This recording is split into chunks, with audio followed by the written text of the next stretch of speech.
tanya bapak-bapak, siapa yang bangun Masjid Aqsa? Kalau ada yang jawab, saya kasih HP jadul. Bigo, siapa yang bangun Masjid Aqsa? Nah, diam semua. Ustaz Muhammad jawab. Kalau kita lihat literatur baik berbahasa Arab, bahasa Arab, dari semua perdebatan yang paling kuat dibentar lagi ya. Jangan nyambung, aku pas habis dah. Yang paling kuat yang menyatakan bahwa yang membangun Masjid Aqsa adalah Nabi Adam alaihissalam. Siapa namanya? Apa yang bangun? Jadi Nabi Adam alaihissalam dapat titah dari Allah untuk membangun Ka'bah Baitullah, fondasinya. Setelah jadi fondasi, 40 tahun kemudian Nabi Adam alaihissalam diperintah untuk membangun Masjid Aqsa. Nah, itu. Terus sampai ke Nabi Ibrahim alaihissalam, renovasi, diperbaiki. Terus turun kepada anaknya Ishak, Yakub. Terus sampai kepada Nabi Sulaiman alaihissalam. Cuma Nabi Sulaiman di samping merenovasi, dia bangun kerajaan. Bangun kerajaan. Terus sampai Nabi kita Muhammad SAW, bahkan diabadikan dalam Al-Quran. Subhanalladzi asra bi'abdihi lailan minal masjidil haram ilal masjidil aqsa. Ini kalau udah bicara tentang Aqsa, ini udah ajaran, gak bisa kita sepelekan. Maksudnya Allah yang telah memperjalankan hambanya dari Masjidil Haram ke Masjidil Aqsa. Ada dia. Bahkan Baitul Maqdis, Masjid Aqsa pernah menjadi salah satu kiblat kaum muslimin. Jadi dalam sejarahnya umat Islam itu menghadap ketiga arah. Pertama sebelum hijrah menghadap ke Ka'bah Baitullah. Setelah Nabi hijrah, Allah perintahkan untuk menghadapkan mukanya ke Baitul Maqdis selama 17 bulan. Setelah 17 bulan dipindahkan lagi ke mana? Ke Ka'bah Baitullah. Di waktu Nabi hijrah, kenapa? Lihat dalam tafsir Ibnu Katsir. Saya nggak hafal itu. Lamma hajar Rasulullah sallallahu alaihi wasallam wa kana aqdaru ahli al-yahud fa amara Allah yastaqbila Baitul Muqaddas fastaqbala Rasulullah sallallahu alaihi wasallam bid'ata asal sahran fa qariyat bihil yahud. Ketika Nabi hijrah ke Madinah, di Madinah kebanyakan penduduknya adalah orang Yahudi. Madinah itu orang Yahudi banyak. Akhirnya apa? Strategi namanya. Supaya dulu hati orang Yahudi dibuat dulu gitu kan. Maka Allah perintahkan Nabi kita untuk menghadapkan mukanya dalam sholat ke Baitul Maqdis. Sampai akhirnya Rasulullah menghadap ke Baitul Maqdis selama 17 bulan. Gak sebentar ya. Apa yang terjadi? Papa lihat bihil Yahud. Orang Yahudi girang banget merasa kiblatnya dihormati. Tapi begitu berjalan 17 bulan, dasar Yahudi kan sih bilang tentang Yahudi orang geblek udah, makin kemarin bikin kacau, bahkan musuh dalam selimut. Banyak orang munafik. Itulah akhirnya Rasulullah rindu. Ya Allah, pindahkan lagi kiblat ke Baitullah. Udah 17 bulan Nabi mohon supaya kiblat pindah lagi ke mana? Ke Baitullah di Mekah Al-Mukarram.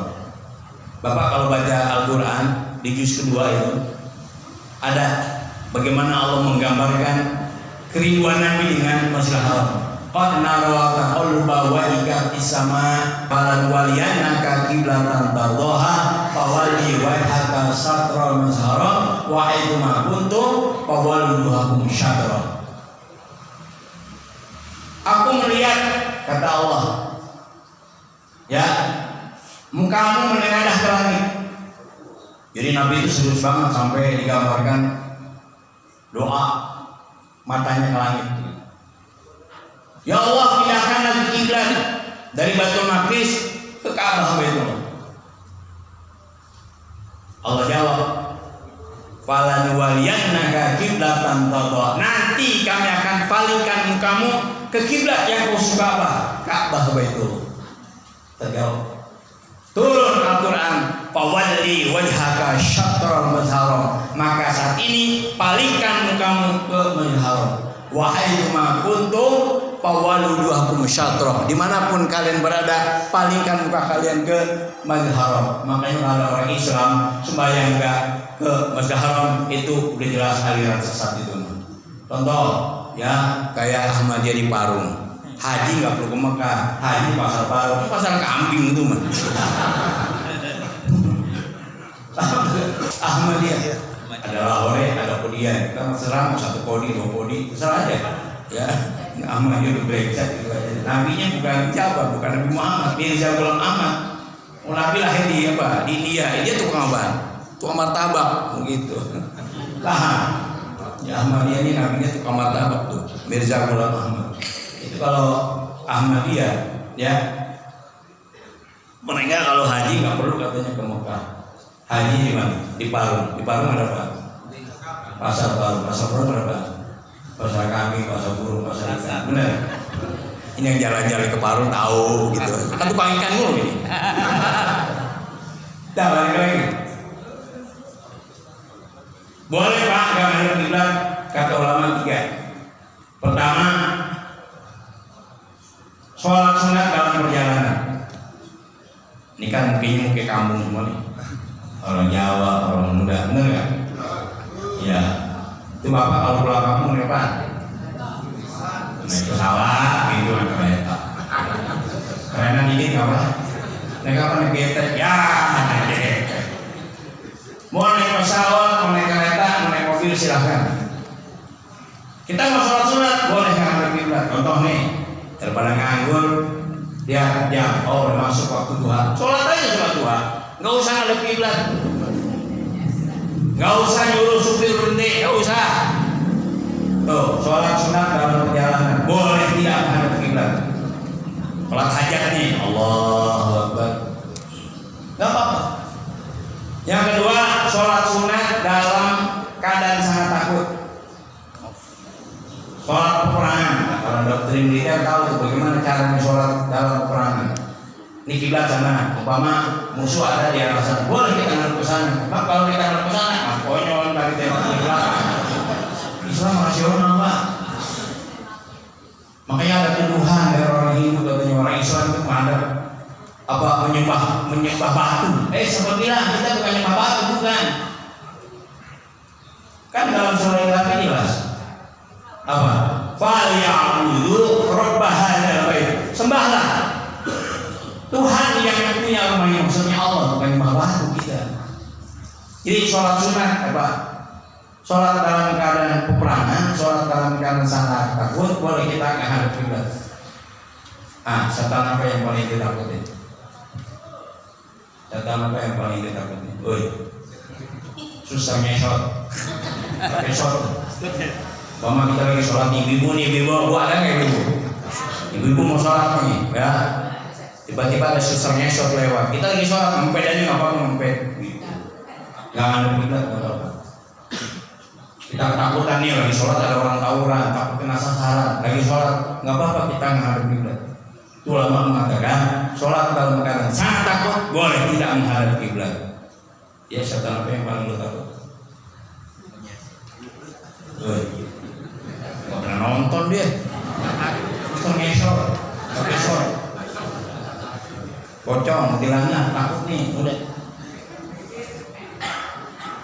Yang ketiga, dalam keadaan nggak tahu. Ini kita pulang kampung, soto banget. 10 tahun baru pulang kampung. Begitu sholat aja kagak nanya dulu sama Sohibul Bait. Allahu Akbar. Salah kita.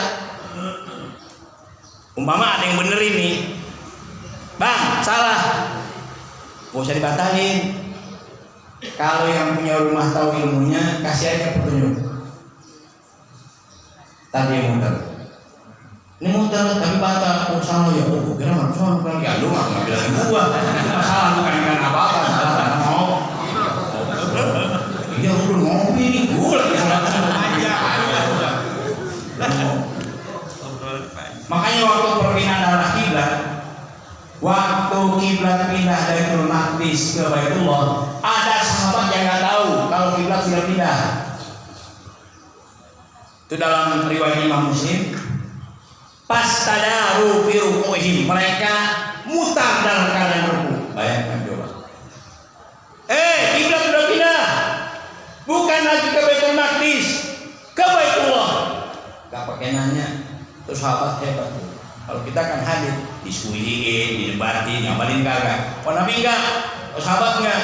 Sampai dalam tafsir Ibnu Katsir dinyatakan wahada yadullu ala kamali ta'ati lillah wa rasul. Ini menunjukkan bahwa sahabat betul-betul sempurna taatnya kepada Allah dan Rasul. Enggak pakai nanya, begitu ada yang ngasih tahu, kiblat sudah pindah menghadap ke Baitullah. Pas tadaru fi ruku'ihim, mereka mutar dalam keadaan ruku. Coba bayangkan. Jadi kalau bapak pulang kampung udah lama, paham nggak? Main sholat aja nggak lebih ke sono, dikasih nonton rumah, bang. Muter aja muter. Nah itu kata sejarawan ada yang mengatakan terjadi pada tanggal 15 Sya'ban. Kalau di kita di sini kalau tanggal 15 Sya'ban bikin apa? Perayaan Nisfu Sya'ban. Tapi kalau di Mesir lebih populer apa? Mengadakan peringatan tahwilul qiblah, perpindahan arah kiblat dari Baitul Maqdis ke Ka'bah Baitullah, terjadi pada tanggal 15 Sya'ban. Ini luar biasa. Jadi balik lagi ya. Tadi yang membangun Masjid Aqsa siapa? Nabi Adam alaihissalam. Kemudian lanjut kepada siapa? Nabi Ibrahim alaihissalam. Kapan Nabi Ibrahim membangun Baitul Maqdis? 2000 tahun sebelum Masehi, sebelum Isa lahir. Sampai kepada Nabi Sulaiman. Kapan Nabi Sulaiman membangun? 1000 tahun sebelum Masehi. Itu. Nah sekarang ini saudara kita lagi berjuang. Saya nggak bahas Hamas, saya nggak bahas pokoknya bagaimana ceritanya supaya Masjid Aqsa ya bisa kita raih kembali. Pak Rasulullah sampai bilang begini Pak, Masya Allah, la tusaduriha ila talatati masajid.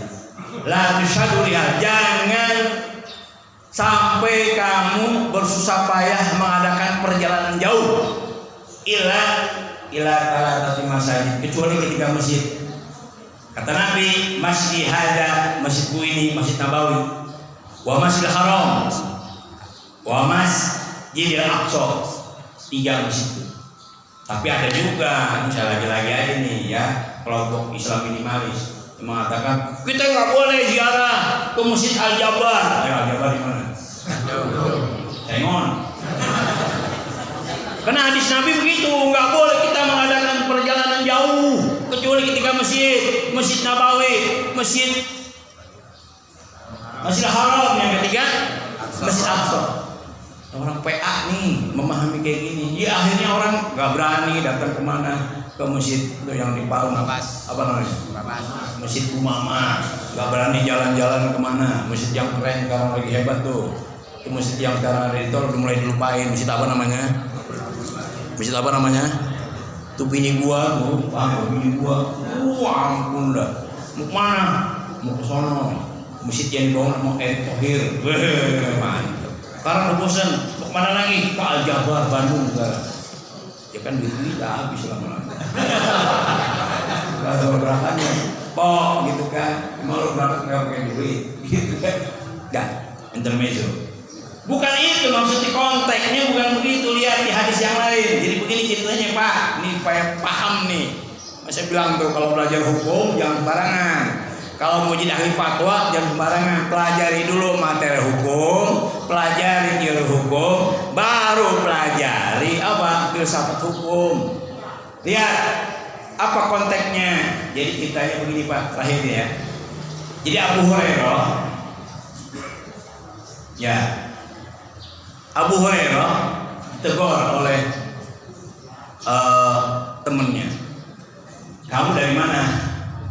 Saya baru saja pulang dari Tursina. Tursina di mana, Pak? Tursina di mana? Tursina di mana? Di Mesir. Mesir belakang Monas. Tursina di mana? Jauh tuh, dari Madinah berangkat ke Tursina. Ya Abu Hurairah, kamu dari mana? Aku baru saja pulang dari Tursina. Ngapain? Sholat. Kata temannya, kalau aku tahu kau berangkat ke Tursina, aku susul kamu. Sebab Rasulullah memilih jangan kau melakukan perjalanan jauh kecuali ketika masjidku ini, Masjid Nabawi, Masjidil Haram dan Masjid Aqsa. Konteksnya dalam sholat. Tidak artinya kalau sampean kepengen dapat pahala gede dalam sholat, pergi ketika masjid itu. Makanya kan 2 rakaat kita sholat di Masjid Darussalam, paham nggak?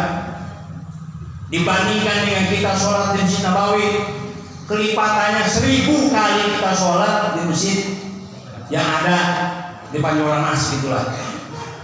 Makanya orang kan pada murah mulu, paham nggak? Pengen dapat pahala gede. Itu konteksnya dalam sholat, bukan akhirnya dari hadis itu kemudian dipahami secara parsial. Nggak boleh kita melakukan tur ziarah ke masjid selain ketika masjid ini. Nggak pernah dengar tuh YouTube-nya kayak gitu.